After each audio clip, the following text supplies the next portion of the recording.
السلام علیکم ورحمۃ اللہ وبرکاتہ دوستوں، امید کرتا ہوں آپ خیریت سے ہوں گے۔ میں ہوں محمد مقصود قاسمی اور آپ دیکھ رہے ہیں باغ مدینہ یوٹیوب چینل۔ اورنگ آباد شہر میں دن بدن قادیانیوں کی گنڈا گردی میں اضافہ ہوتا جا رہا ہے۔ آج پڑے گاؤں روڈ سے آگے سروش اسکول کے قریب موجود مسلمانوں کے گھروں پر قادیانی گنڈوں نے پتھراؤ کیا، جس کے باعث علاقے میں دہشت کا ماحول پیدا ہو گیا۔ عوام کا الزام ہے کہ یہ سب کچھ پولیس کی موجودگی میں ہوا اور پولیس تماشائی بنی رہی۔ اس معاملے میں ہوئے پتھر بازی میں تقریباً 15 افراد زخمی ہوئے۔ تادم تحریر پولیس نے کیس درج کر لیا، جس کی تفصیلات فراہم نہیں ہو سکی۔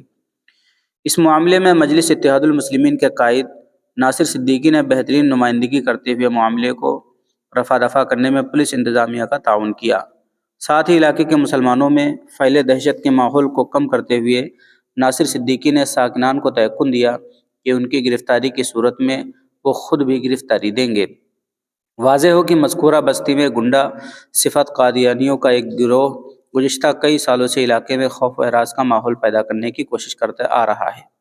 راستے کے گزرنے والے افراد اور سبزی والوں کے ساتھ بھی ان کی مار پیٹ بدستور جاری ہے۔ اس سے قبل بھی ان کے خلاف مقدمات درج ہوئے، لیکن ہر مرتبہ انہیں پابند کر کے چھوڑ دیا گیا۔ آج دوپہر میں قادیانی گنڈوں نے مسلم بستی پر حملہ کر کے کافی توڑ پھوڑ مچائی اور کئی افراد کو زخمی کر دیا۔ اس بات کی اطلاع ملتے ہی مجلس کے قائد ناصر صدیقی اپنی ٹیم کے ہمراہ مذکورہ علاقے پہنچے اور حالات کو قابو میں کیا۔ پولیس کا ایک دستہ بھی فوراً علاقے میں پہنچا اور گشت کر کے ماحول کو پرامن بنانے کی کوشش کی گئی۔ وہیں مجلس کی دوسری ٹیم گھاٹی اسپتال میں زخمیوں کو شریک کروانے اور ان کا علاج کروانے کی کوشش میں مصروف رہی۔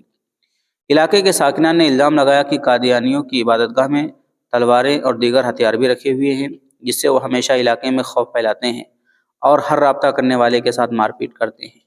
ناصر صدیقی نے کہا کہ پولیس انتظامیہ کو ان گنڈوں کے خلاف سخت کارروائی کرنی چاہیے۔ انہوں نے پولیس سے سوال کیا کہ کیا یہ علاقہ ہندوستان سے باہر ہے؟ کیا یہاں سے گزرنے کے لیے پاسپورٹ و ویزا کی ضرورت پڑے گی؟ قادیانیوں کی اس حرکت کی وجہ سے شہر میں بھی بے چینی پائی جا رہی ہے۔ عوام کا مطالبہ ہے کہ مسلمانوں پر حملہ کرنے والے قادیانی گنڈوں کے خلاف سخت کارروائی کی جائے۔ اطلاع کے مطابق پولیس نے تقریباً 15 افراد کو حراست میں لیا ہے، جس میں دونوں طرف کے لوگ شامل ہیں۔ ساتھ ہی قادیانیوں کے علاوہ مسلمان پر بھی FIR درج کی گئی ہے، لیکن تادم تحریر اس کی تصدیق نہیں ہو سکی۔ تو دوستو، یہ تھا افسوسناک معاملہ کہ مسلمانوں کی بستی پر قادیانی گنڈوں نے جو ہے وہ حملہ کر دیا، جس میں بہت سارے لوگ زخمی ہو گئے۔ اللہ سے دعا اللہ تبارک و تعالی جو بھی زخمی ہوئے ہیں سب کو شفا عطا فرمائے، قادیانیوں کے شرور و فتن سے ہماری حفاظت فرمائے۔ اب آپ حضرات کا اس خبر کے متعلق کیا کہنا ہے؟ نیچے کمنٹ باکس میں اپنی رائے کا اظہار ضرور کریں، اور پہلی بار چینل پر آئیں سبسکرائب بھی کر سکتے ہیں۔ چلیے دوستو، پھر ملتے ہیں انشاءاللہ جلدی کسی نئے ویڈیو میں کسی نئے ٹاپک کے ساتھ۔ السلام علیکم ورحمۃ اللہ وبرکاتہ۔